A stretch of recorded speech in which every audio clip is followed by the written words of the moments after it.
Once again welcome back to Vishwa teaching. വീഡിയോയിലേക്ക് പോകുന്നതിന് മുമ്പ് നമ്മുടെ ചാനൽ ആദ്യമായിട്ടായാലും കാണുന്നുണ്ടെങ്കിൽ തീർച്ചയായും സബ്സ്ക്രൈബ് ചെയ്യാൻ മറക്കരുത്. നമ്മൾ ഇമ്പോർട്ടൻ്റ് ആയിട്ടും പഠിക്കേണ്ട ഒരു ക്വസ്റ്റ്യൻ ആണ്. ഇതാണ് ജോബ് കോസ്റ്റ് ഷീറ്റിന്റെ ഒരു ഫോർമാറ്റ്. നോക്കിക്കുക, എലമെന്റ്സ് ഓഫ് കോസ്റ്റ്. അപ്പോൾ ഇവിടെ ശ്രദ്ധിച്ചേ, direct material, labour, direct expenses. എന്താണ് direct material, direct labour, direct expenses? ഈ ഒരു മൂന്ന് കാര്യങ്ങൾ നമുക്ക് ക്വസ്റ്റ്യനിൽ തന്നിരിക്കും. ഡയറക്റ്റ് ആയിട്ടോ ഇൻഡയറക്റ്റ് ആയിട്ടോ തന്നിരിക്കും. ഇത് മൂന്നും ആഡ് ചെയ്ത് കഴിഞ്ഞാൽ നമുക്ക് എന്ത് കിട്ടും? പ്രൈം കോസ്റ്റ് കിട്ടും. ഇപ്പം തന്നെ പഠിച്ചോളാം. Direct material, direct labour, direct expense മൂന്നുകൂടി ആഡ് ചെയ്യുമ്പോൾ പ്രൈം കോസ്റ്റ്. ഇനി നമുക്ക് ക്വസ്റ്റ്യനിൽ ഫാക്ടറി ഓവർഹെഡ് ഇത്ര പെർസെൻറ്റേജ് എന്നൊക്കെ പറഞ്ഞ് നമുക്ക് തന്നിരിക്കും. ആ ഒരു ഫാക്ടറി ഓവർഹെഡ് എടുത്ത് എഴുതുക. അപ്പോൾ പ്രൈം കോസ്റ്റ് കഴിഞ്ഞാൽ പിന്നെ വരുന്നത് ഫാക്ടറി ഓവർഹെഡ് ആണ്. ഇനി ഈ പ്രൈം കോസ്റ്റിന്റെ വാല്യൂവിന്റെ കൂടെ ഫാക്ടറി ഓവർഹെഡിന്റെ വാല്യൂ ആഡ് ചെയ്യുമ്പോൾ നമുക്ക് അടുത്ത് എന്ത് കിട്ടും? വർക്ക് കോസ്റ്റ് കിട്ടും. അതായത് ഓരോ കാര്യങ്ങൾ അപ്പം തന്നെ ആഡ് ചെയ്ത് പോവാണ്. അപ്പോൾ ഓരോ സ്റ്റെപ്പ് ഓർക്കുക. ആദ്യം പ്രൈം കോസ്റ്റ് ആണ് നമ്മൾ കണ്ടുപിടിച്ചത്. പ്രൈം കോസ്റ്റ് കണ്ടുപിടിക്കണമെങ്കിൽ നമുക്ക് ആവശ്യമുള്ളത് ഏതൊക്കെയാണ്? Direct material, direct labour, direct expense ആണ്. ഇത് മൂന്നും ആഡ് ചെയ്തപ്പോൾ പ്രൈം കോസ്റ്റ് കിട്ടി. ഈ പ്രൈം കോസ്റ്റിനോട് കൂടി ഫാക്ടറി ഓവർഹെഡ് ആഡ് ചെയ്തപ്പോൾ വർക്ക് കോസ്റ്റ് കിട്ടി. ഇനി ഈ വർക്ക് കോസ്റ്റിനോട് കൂടി എന്ത് ആഡ് ചെയ്യണം? അഡ്മിനിസ്ട്രേഷൻ ഓവർഹെഡ് ആഡ് ചെയ്യണം. ഇപ്പോൾ ഓർഡർ മറക്കരുത്. പ്രൈം കോസ്റ്റിനോട് കൂടി ഫാക്ടറി ഓവർഹെഡ് ആഡ് ചെയ്തപ്പോൾ വർക്ക് കോസ്റ്റ് കിട്ടി. വർക്ക് കോസ്റ്റിനോട് കൂടി അഡ്മിനിസ്ട്രേഷൻ ഓവർഹെഡ് ആഡ് ചെയ്തപ്പോൾ എന്ത് കിട്ടി? കോസ്റ്റ് ഓഫ് പ്രൊഡക്ഷൻ കിട്ടി. ഇനി ഈ കോസ്റ്റ് ഓഫ് പ്രൊഡക്ഷനോട് കൂടി selling and distribution overhead add ചെയ്യുമ്പോൾ നമുക്ക് കോസ്റ്റ് ഓഫ് സെയിൽസ് കിട്ടും. അതിനുശേഷം നമ്മൾ പ്രോഫിറ്റ് അല്ലെങ്കിൽ സെയിൽസ്, ആ ഒരു സെയിൽസിൽ നിന്ന് നമ്മൾ നമ്മുടെ കോസ്റ്റ് ഓഫ് സെയിൽസ് കുറയ്ക്കുമ്പോൾ നമുക്ക് പ്രോഫിറ്റ് കിട്ടുന്നതായിരിക്കും. അപ്പോൾ എന്തൊക്കെയാണെന്ന് ഓർത്ത് വെച്ചേക്കുക. Direct material, direct labour, direct expense മൂന്നും ആഡ് ചെയ്യുമ്പോൾ പ്രൈം കോസ്റ്റ്. ഈ പ്രൈം കോസ്റ്റിനോട് കൂടി ഫാക്ടറി ഓവർഹെഡ് ആഡ് ചെയ്യുമ്പോൾ വർക്ക് കോസ്റ്റ്. ഈ വർക്ക് കോസ്റ്റിനോട് കൂടി അഡ്മിനിസ്ട്രേഷൻ ഓവർഹെഡ് ആഡ് ചെയ്യുമ്പോൾ cost of production. Cost of പ്രൊഡക്ഷനോട് കൂടി selling and distribution overhead add ചെയ്യുമ്പോൾ കോസ്റ്റ് ഓഫ് സെയിൽസ്. ഇനി ഈ കോസ്റ്റ് ഓഫ് സെയിൽസും അറിയാമെങ്കിൽ പ്രോഫിറ്റ് കണ്ടുപിടിക്കാൻ എളുപ്പമാണ്. ഇത്രയും ക്ലിയർ ആണോ? അങ്ങനെയെങ്കിൽ ഒരു ക്വസ്റ്റ്യൻ നോക്കിക്കേ. ക്വസ്റ്റ്യൻ കണ്ടോ? The following information for the year ended 31st December 2019 is obtained from the books and records of a factory. ഒരു ഫാക്ടറിയുടെ ബുക്സ് ആൻഡ് റെക്കോർഡ്സിൽ നിന്ന് ലഭിച്ചിട്ടുള്ള ഇൻഫോർമേഷൻസ് ആണ് നമുക്കിവിടെ കൊടുത്തിരിക്കുന്നത്. നോക്കിയാൽ റോ മെറ്റീരിയൽ സപ്ലൈഡ് ഫ്രം സ്റ്റോഴ്സിൽ നിന്ന് സപ്ലൈ ചെയ്തിട്ടുള്ള റോ മെറ്റീരിയൽ. ഇതെന്താണ്? നമ്മുടെ ഡയറക്റ്റ് മെറ്റീരിയൽ അല്ലേ തന്നിരിക്കുന്നത്?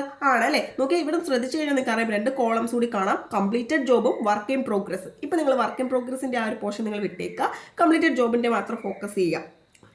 അതിനുശേഷം നോക്കിക്കേ, ഡയറക്റ്റ് വേജസ് നമുക്ക് തന്നിട്ടുണ്ട്. എത്രയാണ്? 1 lakh. നമ്മൾ പറഞ്ഞേ direct material, direct labour, direct expense അല്ലേ. ഡയറക്റ്റ് മെറ്റീരിയൽ നമുക്ക് കിട്ടിക്കഴിഞ്ഞു, ഡയറക്റ്റ് വേജസ് കിട്ടിക്കഴിഞ്ഞു. ഇനി നോക്കിയേ, ചാർജബിൾ എക്സ്പെൻസസ് 10,000. ഈ ചാർജബിൾ എക്സ്പെൻസസ് എന്ന് വെച്ചാൽ എന്താ? നമ്മുടെ ഡയറക്റ്റ് എക്സ്പെൻസസ് ആണ് ഇവിടെ ഉദ്ദേശിക്കുന്നത്.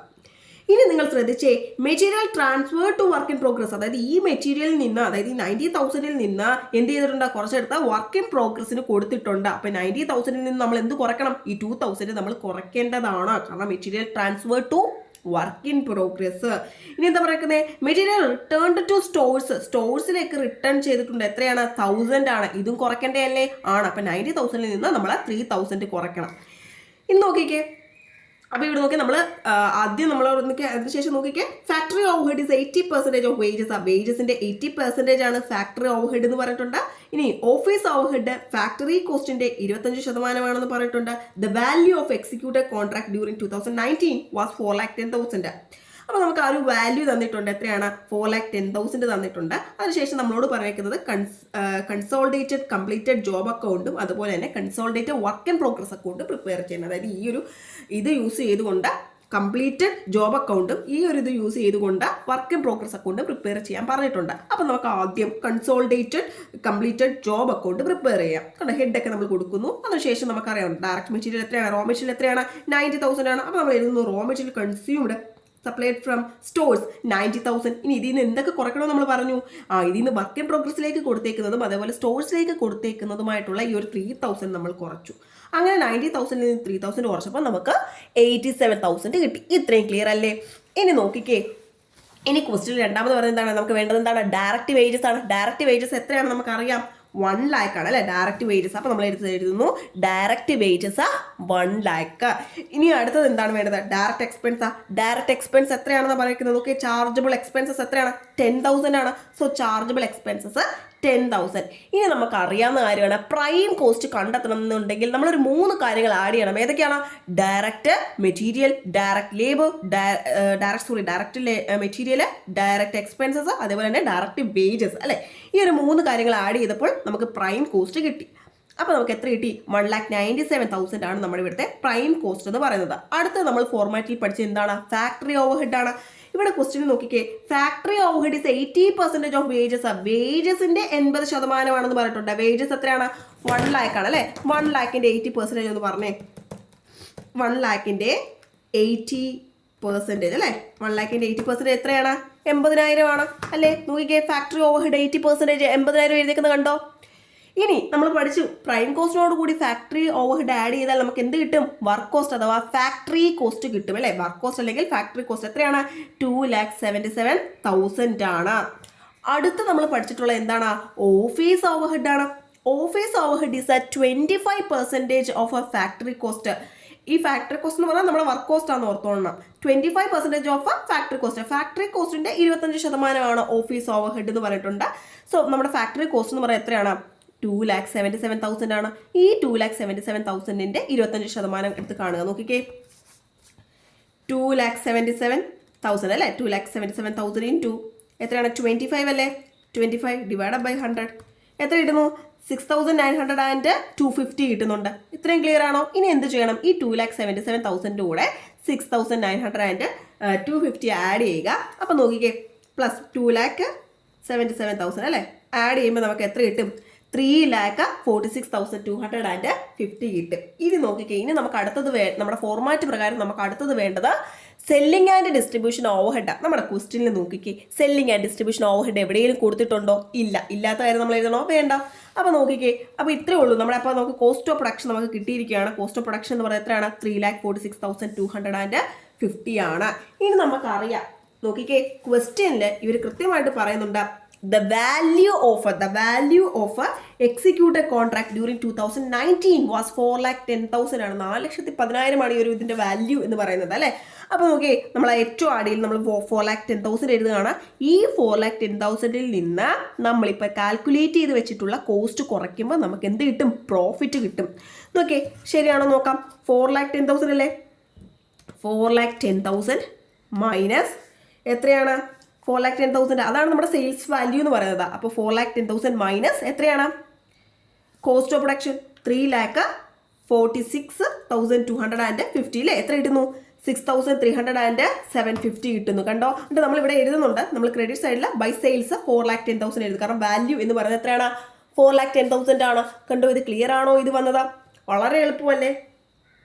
ഓക്കെ, നെക്സ്റ്റ് നമുക്ക് പ്രിപ്പയർ ചെയ്യാനുള്ളതാണ് consolidated work in progress account. നോക്കി, നമ്മൾ നേരത്തെ ചെയ്ത പോലെ തന്നെ നോക്കിയാൽ വർക്ക് ഇൻ പ്രോഗ്രസിന്റെ raw material supplied from stores എത്രയാണ്? 30,000 അല്ലേ? അപ്പോൾ നോക്കി, raw material consumed supplied from stores 30,000. ഇനി നോക്കിക്കേ, ഇവിടെ നോക്കിക്കേ, materials transfer to work in progress എത്രയാണ്? 2,000 ആണ്. ഇവിടെ മെറ്റീരിയൽ റിട്ടേൺ ടു സ്റ്റോഴ്സ് ഇല്ല. സോ ഈ ഒരു 2,000 ശ്രദ്ധിച്ചേ, നമുക്ക് വർക്ക് ഇൻ പ്രോഗ്രസിലേക്ക് കിട്ടിയിരിക്കുന്ന എമൗണ്ട് ആണ് 2,000 എന്ന് പറയുന്നത് അല്ലേ? സോ ആ 2,000 നമ്മൾ എന്ത് ചെയ്യേണ്ടതാണ്? കുറയ്ക്കേണ്ടതാണോ? അല്ല, ആഡ് ചെയ്യേണ്ടതാ. ഇവിടെ കംപ്ലീറ്റഡിൽ നിന്ന് വർക്ക് ഇൻ പ്രോഗ്രസിലേക്ക് പോയതുകൊണ്ടാണ് നമ്മൾ കുറച്ചത്. ഇവിടെയോ വർക്ക് ഇൻ പ്രോഗ്രസിലേക്ക് വരിക. അപ്പോൾ നമ്മൾ എന്ത് ചെയ്യണം? 2,000 ആഡ് ചെയ്ത് 30,000 പ്ലസ് 2,000 എത്ര കിട്ടി? 32,000 കിട്ടി. ഇനി നോക്കിക്കേ, നെക്സ്റ്റ് നോക്കിയേ, ഡയറക്റ്റ് വേജസ് എത്രയാണ് പറയുന്നത്? 40,000 ആണ്. അതേപോലെ തന്നെ ചാർജബിൾ എക്സ്പെൻസസ് എത്രയാണ്? 4,000 ആണ്. നോക്കിക്കേ, ഡയറക്റ്റ് വേജസ് 40,000, ചാർജബിൾ എക്സ്പെൻസസ് 4,000. അപ്പോൾ ഇങ്ങനെ ഡയറക്റ്റ് മെറ്റീരിയലും ഡയറക്റ്റ് വേജസും ഡയറക്റ്റ് എക്സ്പെൻസസും ആഡ് ചെയ്തപ്പോൾ നമുക്ക് പ്രൈം കോസ്റ്റ് 76,000 കിട്ടി. ഇനി നമുക്ക് എന്താണ് വേണ്ടത്? ഫാക്ടറി ഓവർഹെഡ് ആണ്. നേരത്തെ പറഞ്ഞ പോലെ തന്നെ factory overhead is 80% of wages. വേജസിന്റെ 80% എന്നാണ് പറയുന്നത് അല്ലേ? ഇവിടെ വേജസ് എത്രയാണ്? 40,000 ആണ്. 40,000ന്റെ 80% എത്രയാണെന്ന് നോക്കിക്കേ, എത്രയാണ്? 32,000 ആണ്. കണ്ടോ? 32,000. അപ്പോൾ നമ്മുടെ ഈ ഒരു പ്രൈം കോസ്റ്റോട് കൂടി ഫാക്ടറി ഓവർഹെഡ് ആഡ് ചെയ്യുമ്പോൾ നമുക്ക് എന്ത് കിട്ടും? വർക്ക് കോസ്റ്റ് കിട്ടും. അപ്പോൾ 76,000 പ്ലസ് 32,000 എത്ര കിട്ടി? 1,80,000. 1,08,000 അല്ലേ? ഇനി ഈ 1,08,000 കൂടെ നമ്മൾ എന്ത് ആഡ് ചെയ്യണം? ഓഫീസ് ഓവർഹെഡ് ആഡ് ചെയ്യണം. ഓഫീസ് ഓവർഹെഡ് എത്രയാണ്? 25% of factory cost. Factory cost എത്രയാണ്? വർക്ക് കോസ്റ്റ് എത്രയാണ്? 1,08,000 അല്ലേ? ഈ 1,08,000ന്റെ 25% കാണണം. എത്ര കിട്ടി? 27,000 അല്ലേ? 27,000. അതാണ് നമ്മുടെ ഓഫീസ് ഓവർഹെഡ് എന്ന് പറയുന്നത്. അപ്പോൾ വർക്ക് കോസ്റ്റോട് കൂടി ഈ ഓഫീസ് ഓവർഹെഡ് ആഡ് ചെയ്യുമ്പോൾ നമുക്ക് എന്ത് കിട്ടും? കോസ്റ്റ് ഓഫ് പ്രൊഡക്ഷൻ കിട്ടും. എത്രയാണ്? 1,35,000 ആണ്. അതായത് 1,08,000 പ്ലസ് 27,000 എത്ര കിട്ടി 1,35,000. ഇത് നമ്മൾ ക്യാരി ഡൗൺ ചെയ്യാണ്. ഇതാണ് നമ്മുടെ cost of work in progress എന്ന് പറയുന്നത്. എത്രയാണ് 1,35,000. ഇത്രയും ക്ലിയർ ആണോ? നല്ലൊരു ക്വസ്റ്റ്യൻ ആണ്. അപ്പോൾ ഇതേ പാറ്റേണിൽ 50 മാർക്സിന് എക്സാമിന് ചോദിക്കാൻ സാധ്യതയുണ്ട്, അങ്ങനെ ചോദിച്ചിട്ടുമുണ്ട്. ഓക്കെ, നെക്സ്റ്റ് ഒരു ക്വസ്റ്റ്യൻ ആണ്, എന്താണ് ബാച്ച് കോസ്റ്റിംഗ് എന്നുള്ളത്. നമ്മളോട് ഇത് ഈ ഒരു ചാപ്റ്ററിൽ നിന്ന് ജോബ് കോസ്റ്റിംഗ് എന്താണ്, അതുപോലെ ഹിസ്റ്റോറിക്കൽ കോസ്റ്റ് എന്താണെന്നൊക്കെ ചോദിക്കാൻ സാധ്യതയുണ്ട്. അപ്പം നോക്കിയാൽ ബാച്ച് കോസ്റ്റിംഗ് എന്താ നോക്കിക്കേ. ബാച്ച് കോസ്റ്റിംഗ് എന്ന് പറയുന്നത് ജോബ് കോസ്റ്റിംഗിന്റെ ഒരു മോഡിഫൈഡ് ഫോം ആണ് എന്തെന്ന് പറയുന്നത് ബാച്ച് കോസ്റ്റിംഗ് എന്ന് പറയുന്നത്. It is an application of principles of job costing to a batch of products its components or part instead of specific jobs. അതായത് ഇവിടെ നമ്മൾ സ്പെസിഫിക് ജോബ്സിന് പകരമായിട്ട് ഇൻസ്റ്റെഡ് ഓഫ് സ്പെസിഫിക് ജോബ്സ് നമ്മൾ ഈ ഒരു ജോബ് കോസ്റ്റിംഗിന്റെ പ്രിൻസിപ്പിൾസ് നമ്മൾ എവിടെ അപ്ലൈ ചെയ്യുക, ഒരു ബാച്ച് ഓഫ് പ്രൊഡക്ട്സിലേക്ക്, അതിന്റെ കമ്പോണൻസിലേക്ക്, അല്ലെങ്കിൽ അതിന്റെ പാർട്സിലേക്ക് നമ്മൾ അപ്ലൈ ചെയ്യാണ്. അതേപോലെ പിന്നെ അറിഞ്ഞിരിക്കേണ്ട ഒരു 2 മാർക്ക് ക്വസ്റ്റ്യൻ ആണ് കോസ്റ്റ് വോളിയം പ്രോഫിറ്റ് അനാലിസിസ് എന്ന് പറയുന്നത്. നോക്കിക്കേ, it is A technique of studying the relationship between cost volume of sales and profit. അതായത് നമ്മൾ ആ ഒരു ഹെഡിങ് തന്നെ എടുക്കുക അല്ലെ. ഇത് പറയുന്നത് എന്താണ്, ഒരു ടെക്നിക്കാണ്. എന്ത് സ്റ്റഡി ചെയ്യുന്നത്, കോസ്റ്റ് വോളിയം പ്രോഫിറ്റ് ഇവ തമ്മിലുള്ള റിലേഷൻഷിപ്പ് സ്റ്റഡി ചെയ്യുന്ന ഒരു ടെക്നിക്കാണ് കോസ്റ്റ് വോളിയം പ്രോഫിറ്റ് അനാലിസിസ് എന്ന് പറയുന്നത്. It's an important tool for profit planning and decision making. Profit പ്ലാനിങ്ങിനും ഡിസിഷൻ മേക്കിങ്ങിനുമുള്ള ഒരു ഇമ്പോർട്ടൻറ്റ് ടൂൾ ആണ് എന്തെന്ന് പറയുന്നത് കോസ്റ്റ് വോളിയം പ്രോഫിറ്റ് അനാലിസിസ് എന്ന് പറയുന്നത്.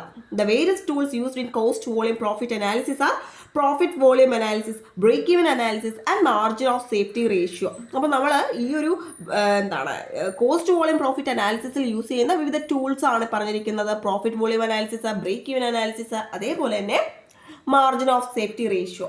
ഇതൊക്കെ നമ്മളോട് ചോദിക്കാൻ സാധ്യതയുള്ള നെക്സ്റ്റ് 2 മാർക്ക് ക്വസ്റ്റ്യൻ ആണ്, എന്താണ് PV റേഷ്യോ എന്നുള്ളത്. അപ്പോൾ നോക്കിക്കുക, അല്ലെങ്കിൽ അതിൻ്റെ ഇമ്പ്രൂവ്മെൻറ്റ്സോ സിഗ്നിഫിക്കൻസോ എന്തെങ്കിലുമൊക്കെ ചോദിക്കാൻ സാധ്യതയുണ്ട്. എന്തുകൊണ്ടാണ് നമ്മൾ ഈ ഒരു PV റേഷ്യോ അപ്ലൈ ചെയ്യുന്നതെന്നൊക്കെ ചോദിക്കാൻ സാധ്യതയുണ്ട്.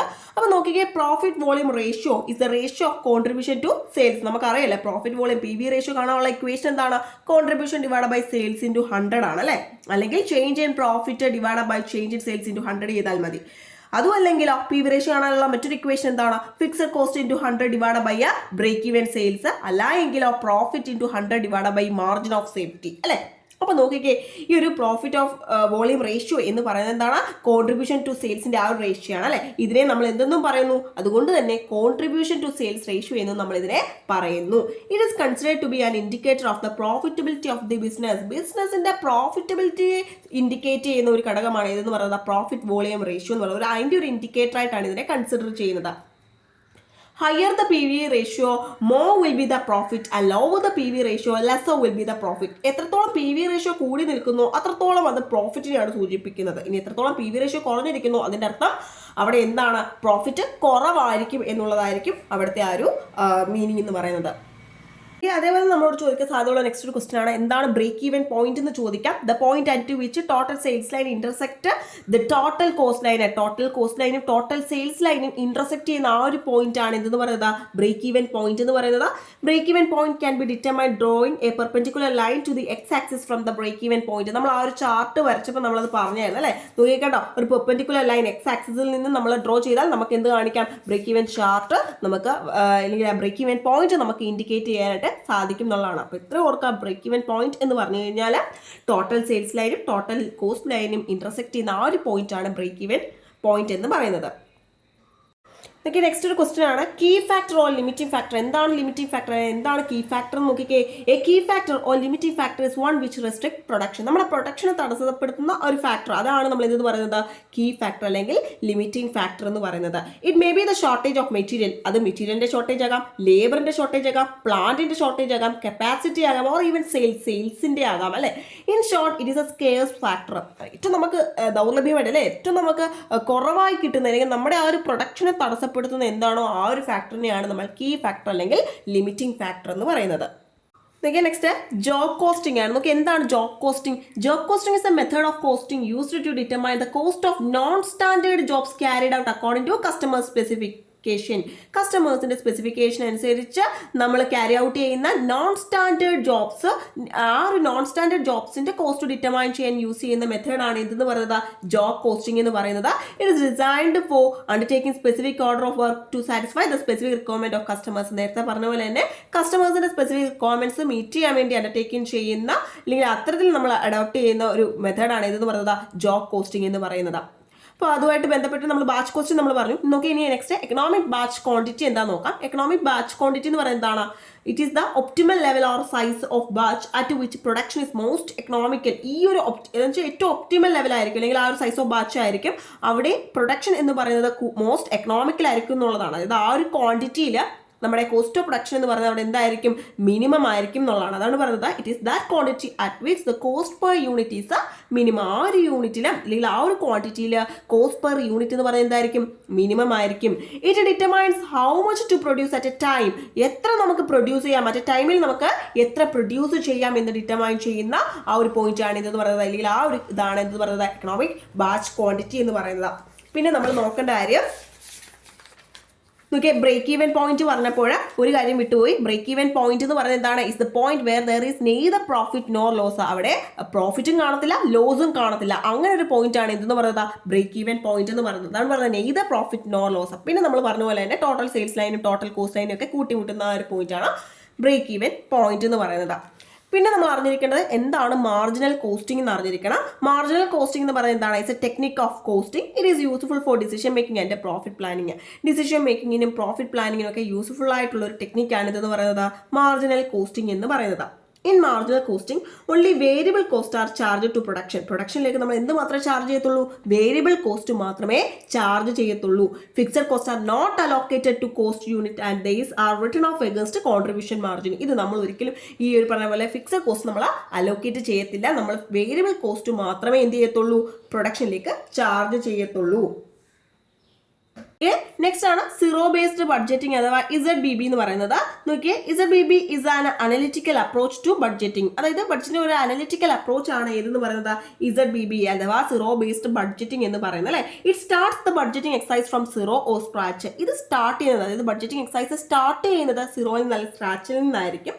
It's a method of budgeting in which all activities are re-evaluated and each time a budget is formulated. ഇത് ഈ ഒരു മെത്തേഡ് ഓഫ് ബഡ്ജറ്റിംഗിൽ എല്ലാ ആക്ടിവിറ്റീസും നമ്മൾ എന്ത് ചെയ്യുന്നുണ്ട്?